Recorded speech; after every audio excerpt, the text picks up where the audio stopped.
விஆ knowledge எட்டுஜெட் சேனலுக்கு உங்களை வரவேற்கிறேன். நாம் இந்த வீடியோவில் அனிமேட்டட் சோசியல் ஃபாலோ பட்டனை உங்களுடைய பிளாக்கரில் இன்செர்ட் பண்ணுவது எப்படி என்பதை பற்றி தான் இந்த வீடியோவில் பார்க்க இருக்கிறோம். வாங்க வீடியோக்குள்ளே போகலாம். இது வரைக்கும் நம்ம சேனலை சப்ஸ்கிரைப் பண்ணலன்னா சப்ஸ்கிரைப் பண்ணிக்கோங்க. அது கூடவே ஒரு பெல் சிம்பிள் வரும், அதை மறக்காமல் கிளிக் பண்ணிக்கோங்க. அப்போ தான் நாங்கள் போகிற லேட்டஸ்ட் வீடியோஸ்க்கான அப்டேட் உங்கள் மொபைலுக்கு நோட்டிஃபிகேஷனாக வரும். பிளாக்கர் வெப்சைட் ரிலேட்டடான நிறைய வீடியோக்கள் நம்முடைய சேனலில் அப்லோட் செய்யப்பட்டுள்ளது. நீங்கள் இதுவரை அந்த வீடியோக்களை பார்க்கவில்லை என்றால் கீழே டிஸ்கிரிப்ஷனில் பிளாக்கர் வீடியோஸ்க்கான பிளேலிஸ்ட் கொடுத்துருக்கேன், அதை கிளிக் பண்ணி பாருங்கள். ஓகே, நாம் இந்த வீடியோவில் அனிமேட்டட் சோசியல் ஃபாலோ பட்டனை உங்களுடைய பிளாக்கர் வெப்சைட்டில் ஆட் பண்ணுவது எப்படி என்பதை பற்றி இப்போது பார்ப்போம்.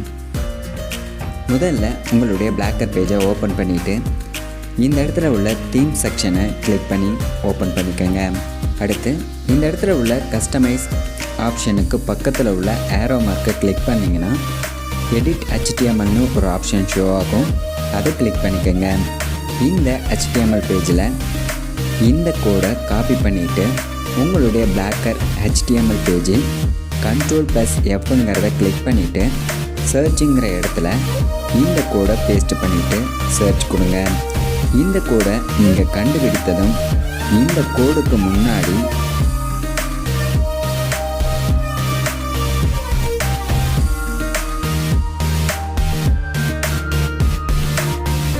இந்த கோடை காப்பி பண்ணிவிட்டு இந்த இடத்துல பேஸ்ட் பண்ணிக்கோங்க. அடுத்து இந்த HRFங்கிறதுக்கு பக்கத்தில் டெலிகிராம் குரூப்புக்கான கோடை அல்லது நீங்கள் இந்த டெலிகிராமை எடுத்துகிட்டு ஃபேஸ்புக், இன்ஸ்டாகிராம் போன்ற சோசியல் மீடியா லிங்க்கை கூட இந்த இடத்துல நீங்கள் கொடுத்துக்கலாம். அதே போன்று வாட்ஸ்அப்புக்கான லிங்க்கை இந்த இடத்துல பேஸ்ட் பண்ணிவிட்டு சேவ் கொடுத்துக்கோங்க. இப்போ உங்களுடைய வெப்சைட்டில் உள்ள எந்த பிளாக் போஸ்ட்டை நீங்கள் ஓப்பன் பண்ணினாலும் சோசியல் மீடியா ஃபாலோ லிங்க் அனிமேஷனுடன் உங்களுக்கு ஷோ ஆகும்.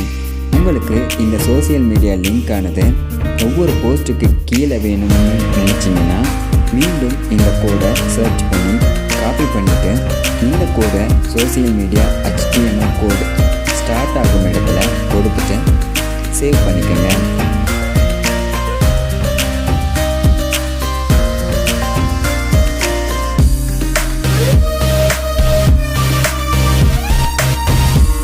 இப்போ உங்களுடைய வெப்சைட்டில் உள்ள போஸ்ட்டை யார் கிளிக் பண்ணி பார்த்தாலும் இது போன்று ஒவ்வொரு போஸ்ட்டுக்கு கீழேயும் சோசியல் மீடியா லிங்கானது அனிமேஷனுடன் ஷோ ஆகும். இப்போ இந்த லிங்கை கிளிக் பண்ணுவதன்